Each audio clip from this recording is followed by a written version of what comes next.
English ল্যাঙ্গুয়েজে তুমি যদি ভালো করতে চাও, স্পেশালি গ্রামার আইটেমে,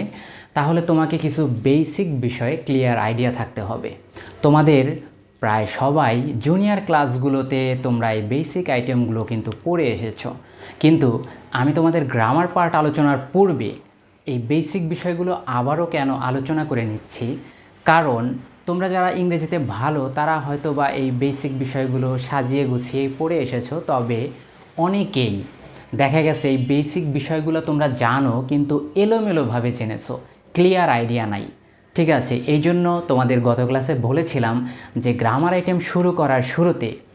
আমরা যদি এই বেসিক বিষয়গুলো যদি কয়েকটা ক্লাসের মাধ্যমে একটু ক্লিয়ার হয়ে নেই, তাহলে যখন মূল গ্রামার আইটেমগুলো শুরু করব, আমাদের সিলেবাসে যে গ্রামার আইটেমগুলো আছে,